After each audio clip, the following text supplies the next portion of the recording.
اولیاء اللہ کے دروازے، ٹھیک ہے، یہ بھی ہمیں بتایا گیا ہے، یہ کوئی ہم غلط، کوئی قرآن کے خلاف نہیں ہے اہل سنت کا عقیدہ۔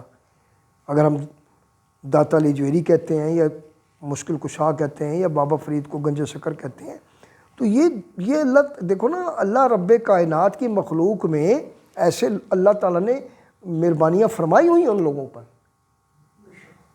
ٹھیک ہے جی۔ لوگ اعتراض کرتے ہیں جیسے کہ ظاہر کا وسیلہ دے سکتے ہیں، جو لوگ پردہ فرما گئے ان کا نہیں دے سکتے، وجہ وہ کیا نہیں کر سکتے؟ ظاہر کا وسیلہ دے سکتے ہیں، اور جو لوگ یہاں سے مثال فرما گئے اور یار چھوڑ دیں ان کو، ظاہر انہوں نے کہا تسی ظاہر تے بھی نہیں مندے، جی ٹھیک ہے۔ انہی کے وہ میں نے کلپ دیکھا ہے، ان کو تو نام بھی نہیں پتا ان لوگوں کے جو ان کے اہل حدیث ہے، وہ اہل حدیث ہے پکا، وہ میں نے بھیجی ہے تمہیں۔ وہ کہتے ہیں ہمارے ایک بزرگ تھے، ان کے پاس لوگ دعا کے لیے جاتے تھے، سنیے گا، ان کے پاس لوگ تو وہ یہ نہیں کہتے تھے کہ اللہ یہ کر دے، وہ یہ ہے میرے پاس، کیا کہتے تھے؟ ہاں بھائی کتنے پتر چاہیے؟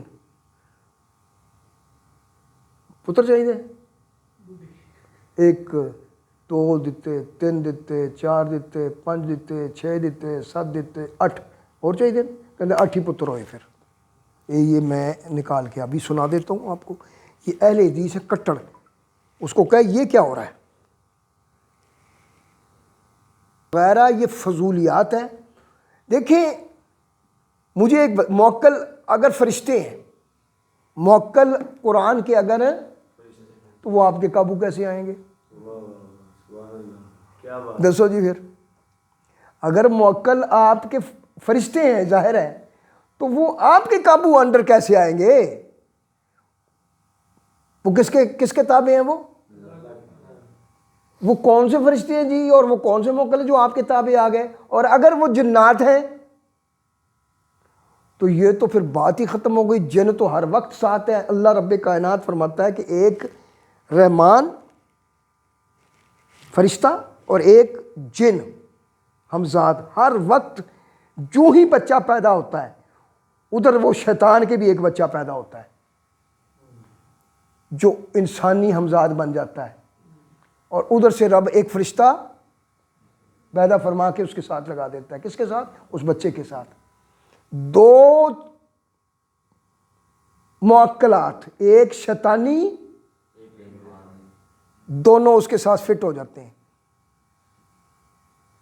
اب شیطان تو ہر وقت آپ کے ساتھ ہے، جب آپ شیطان سے مدد مانگتے ہو اور اپنے آپ کو اللہ کی بارگاہ میں کمزور اور رسول اللہ کی بارگاہ میں کمزور کرتے ہو تو شیطان اپنا پورا لشکر لے کے آ جاتا ہے۔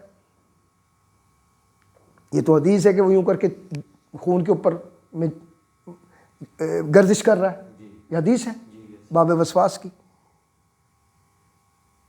تو وہ پورا لشکر لے کے آ جاتا ہے اپنا، وہ آپ کے دماغ میں بیٹھ کر، دل میں بیٹھ کر آپ کو وسوسے ڈالتا ہے۔ یہ وسوسہ آپ کی سمجھ میں کیوں نہیں آتا؟ اسی کو تو وسوسہ کہتے ہیں کہ آپ یہ سمجھنے لگ جائیں کہ موکل میرے کنٹرول میں آ گیا۔ اسی کو وسوسہ کہتے ہیں کہ آپ نے چلہ کاٹا قبر میں، بھئی مجھے یہ بتائیں قبر میں چلہ کاٹنے کی ضرورت کیا ہے؟ اتنے بڑے اگر آپ چلہ والے ہیں تو چپ کر کے بیٹھو، اللہ اللہ کرو، ساری مخلوق کو جمع کر کے تو قبر میں جا رہے ہیں جی پیر صاحب کیا کرنے ہیں؟ واہ جی واہ، بھئی اتنی مخلوق کیوں جمع کی آپ نے؟ اس کا مطلب نہیں سمجھ آیا کیا؟ بھئی بندے جمع کریں گے تو شہرت ہوگی نا۔ اور ہمارے بزرگوں نے ایک وظیفہ بتا دیا آپ کو، اس نے کہا عدم ہو جاؤ حاضر ہو جاؤ گے، اپنی ہستی کو مٹاؤ، گم ہو جاؤ اس کی بارگاہ میں، وہ پھر آپ کو خود ہی مشہور کر دے گا۔ آپ کی اچھیا، آپ کی مرضی نہیں ہونی چاہیے اس چیز کی کہ میں کیوں آپ یہ مرضی کریں کہ میں مشہور ہو جاؤں، یہ تو خواہش ہو گئی، اور خواہشوں سے کیا کرنا ہے؟ اور یہ خواہش کہ میں بہت شہرت ہو جاؤں، یہ تو سیاسی خواہش ہے، یہ تو آپ کے اندر ہونی ہی نہیں چاہیے۔ مخلوق سے تو بچنا ہے، ہیں؟ اپنے آپ کو چھپانا ہے؟ جس طرح رب چھپا ہوا ہے، وہ کہتا ہے میرے بندے اگر میرا ہونا چاہتا تو بھی چھپ جا، بس۔ اللہ محمد چار یار حاجی خواجہ قطب فرید حق فرید، تو بھی چھپ، تو بھی بے نام ہو، تجھے بھی لوگ ڈھونڈتے ہوئے خود ہی آئیں گے، پھر ڈھونڈو گے ہمیں ملکوں ملنے کے نہیں کامیاب ہے ہم، اگلے خود ڈھونڈیں گے بھائی۔ میرے علی شاہ صاحب کو اگلوں نے ڈھونڈ لیا، امام بری کو اگلوں نے ڈھونڈ لیا، داتا علی جویری کو اگلوں نے ڈھونڈ لیا، خواجہ خواجگان کو اگلوں نے ڈھونڈ لیا، ہیں؟ تو ایتھے جناب پھڑکے لا کے بیٹھے، کدے منہ چو تو کلا کٹنا ہے، کدے اکھاں چو تارا کٹنا ہے، شرم نہیں تانوں آندی؟ کیا ڈرامے لگائے ہوئے تم نے؟ اپنے آپ کو گمنامی میں لے جاؤ، اور اگر اللہ آپ کو نہیں مشہور کرنا چاہتا تو آپ کو کیا اعتراض ہے جی؟ رضا تو اس کی چاہیے، اس کی رضا میں راضی ہونا ہے۔ موتو قبل ان تموتو کا مفہوم کیا ہے؟ مر جاؤ مرنے سے پہلے۔ تو مار کے تو ویکھنا اپنے آپ، مارے ہی نہیں تو نفس کو لیے پھر رہا ہے۔ کبھی چلوں کے چکر میں میں نے اتنے چلے کیے کہ میرے پاس اتنے موکل ہیں، کیوں بھائی دنیا کو کیوں بتا رہا ہے تو یہ؟ اس سے لوگوں کو کیا فائدہ ملے گا؟ لوگوں کے فوائد کے لیے میرا رب ہے، لوگوں کو رزق دینے کے لیے، لوگوں کو اولاد دینے کے لیے، لوگوں کو تھوڑا یا بہت کرنے کے لیے وہ میرا رب بیٹھا ہے۔ تو میں کیا کروں جی پھر؟ پیر صاحب کیا کریں گے؟ پیر صاحب تجھے وہ رستہ بتا دیں گے، اہدنا الصراط المستقیم صراط الذین انعمت علیہم، ٹھیک ہے؟ وہ اس لیے بیٹھے ہیں، نبی اس لیے آئے کہ تجھے صراط مستقیم بتائیں، نہ کہ تجھے وہ کوئی رزق دیں گے۔ کتنی بھوک تھی صحابہ میں،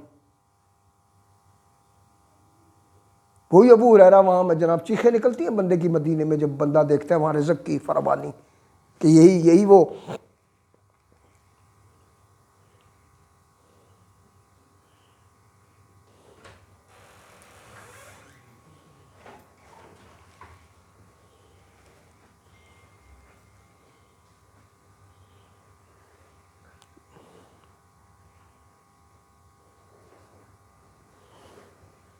تو وہ